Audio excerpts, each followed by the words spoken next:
अक्रूर जी के द्वारा भगवान श्री कृष्ण की स्तुति। तो अक्रूर जी भगवान कृष्ण भगवान का जो है सो स्तुति कर रहे हैं। अक्रूर उवाच न तो अस्म्यहं त्वाखिल हेतुं नारायणम पुरुषमात्मभ्यं यन्नाभिजातादरविन्दकोशाद् ब्रह्मा अविराशिदयत् एष लोकः। अक्रूर जी बोले, प्रभु आप प्रकृति आदि समस्त कारणों के परम कारण हैं।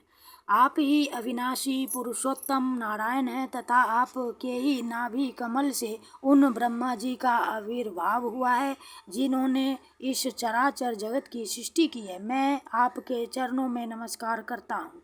पृथ्वी, जल, अग्नि, वायु, आकाश, अहंकार, महतत्व, प्रकृति, पुरुष, मन, इंद्रिय, संपूर्ण इंद्रियों के विषय और उनके अधिष्ठात्री देवता, यही सब चराचर जगत तथा उसके व्यवहार के कारण है और ये सब के सब आपके ही अंग स्वरूप हैं।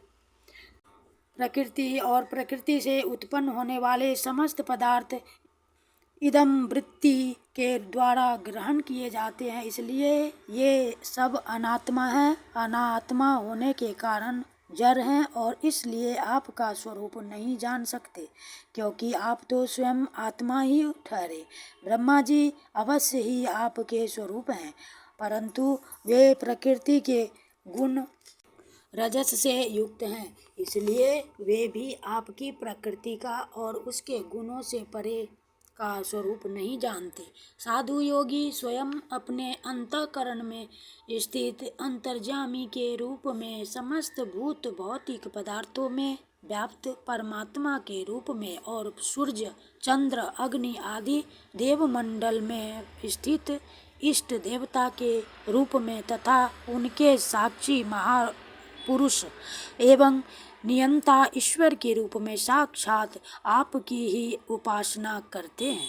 बहुत से कर्मकांडी ब्राह्मण कर्म मार्ग का उपदेश करने वाली त्रयी विद्या के द्वारा जो आपके इंद्र, अग्नि आदि अनेक देववाचक नाम तथा वज्रहस्त, सप्तार्ची आदि अनेक रूप बतलाती हैं, बड़े बड़े यज्ञ करते हैं और उनसे आपकी ही उपासना करते हैं।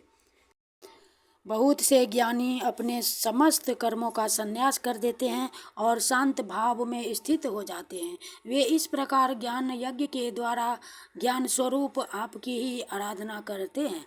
और भी बहुत से संस्कार संपन्न अथवा शुद्ध चित्त वैष्णव जन आपकी बतलाई हुई पांच रात्र आदि विधियों से तन्मय होकर आपके चतुर्व्यूह आदि अनेक और नारायण रूप एक स्वरूप की पूजा करते हैं। भगवान दूसरे लोग शिवजी के द्वारा बतलाए हुए मार्ग से, जिसके आचार्य भेद से अनेक अवान्तर भेद भी हैं, शिव स्वरूप आपकी ही पूजा करते हैं।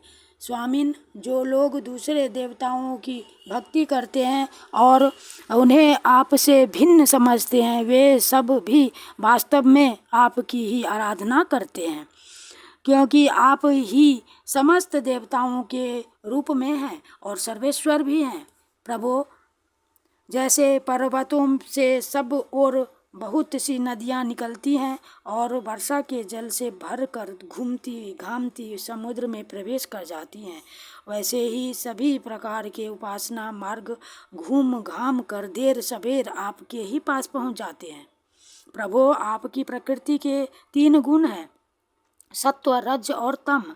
ब्रह्मा से लेकर स्थावर पर्यंत संपूर्ण चराचर जीव प्राकृत हैं और जैसे वस्त्र सूत्रों से ओतप्रोत रहते हैं, वैसे ही ये सब प्रकृति के उन गुणों से ही ओतप्रोत हैं, परंतु आप सर्वस्वरूप होने पर भी उनके साथ लिप्त नहीं है। आपकी दृष्टि निर्लिप्त है, क्योंकि आप समस्त वृत्तियों के साक्षी हैं। यह गुणों के प्रवाह से होने वाली सृष्टि अज्ञान मूलक है और वह देवता, मनुष्य, पशु, पक्षी आदि समस्त योनियों में व्याप्त हैं, परंतु आप उससे सर्वथा अलग हैं, इसलिए मैं आपको नमस्कार करता हूँ। अग्नि आपका मुख है, पृथ्वी चरण है, सूर्य और चंद्रमा नेत्र है, आकाश नाभि है, दिशाएं कान है, स्वर्ग सिर है, देवेंद्रगण भुजाएं हैं, समुद्र कोख है और यह वायु ही आपकी प्राण शक्ति के रूप में उपासना के लिए कल्पित हुई है। वृक्ष और औषधियाँ रोम है, मेघ सिर के केश हैं, पर्वत आपके अस्थि समूह और नख हैं, दिन और रात पलकों का खोलना और मींचना है, प्रजापति जननेन्द्रिय है और वृष्टि ही आपका वीर्य है। अविनाशी भगवान, जैसे जल में बहुत से जलचर जीव और गूलर के फलों में नन्हे नन्हे कीट रहते हैं, उसी प्रकार उपासना के लिए स्वीकृत आपके मनोमय पुरुष रूप में अनेक प्रकार के जीव जंतुओं से भरे हुए लोक और उनके लोकपाल कल्पित किए गए हैं।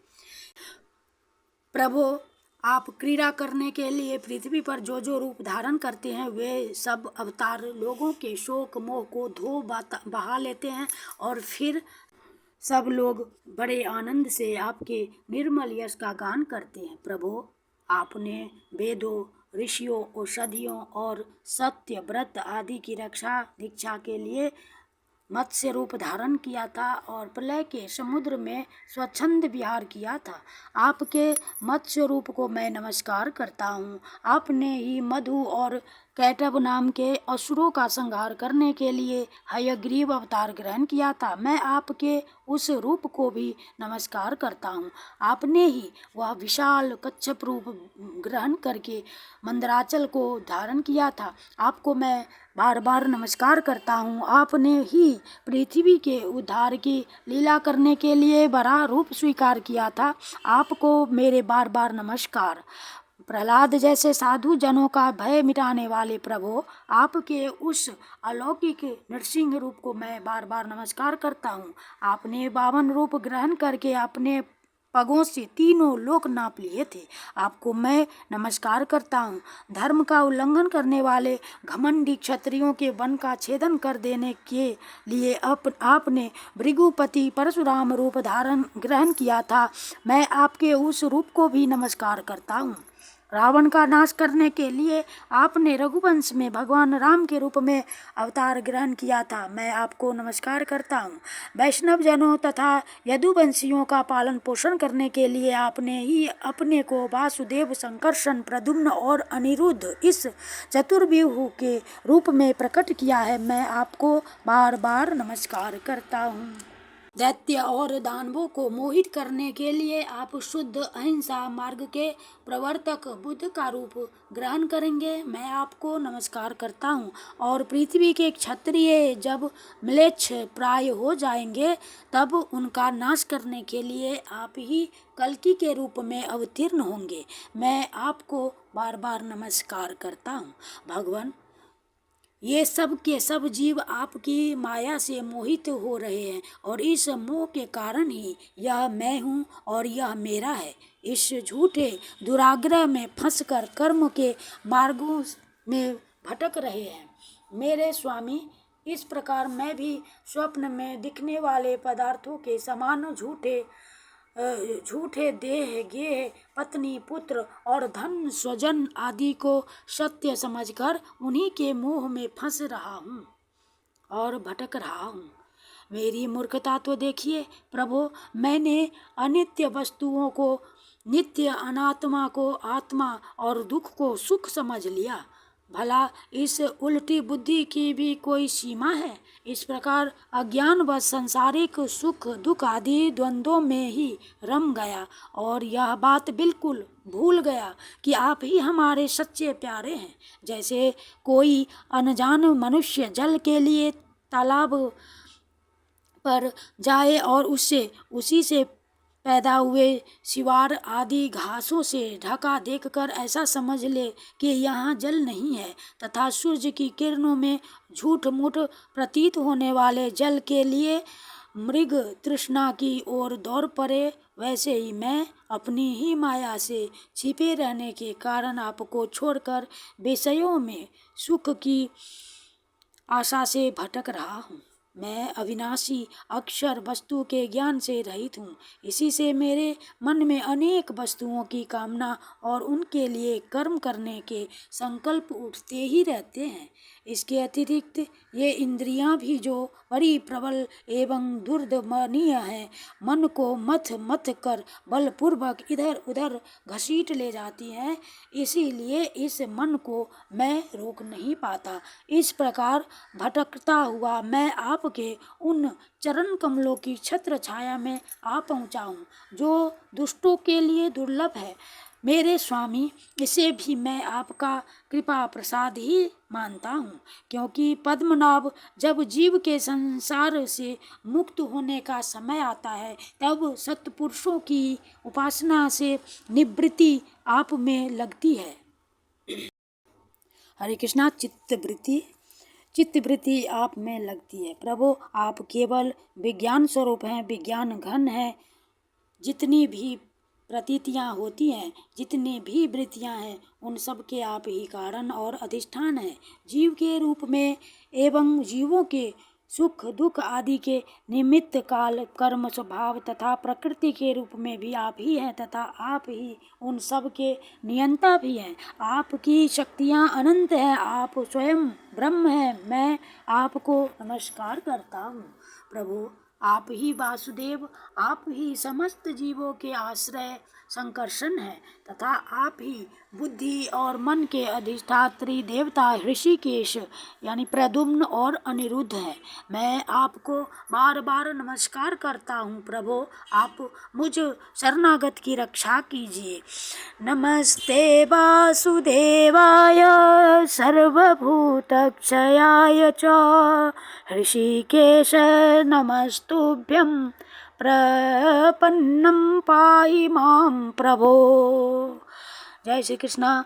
हरे कृष्णा कृष्ण कृष्ण हरे हरे, हरे राम राम राम हरे हरे, हरे कृष्णा कृष्ण कृष्ण हरे हरे, हरे राम राम राम हरे हरे, हरे कृष्णा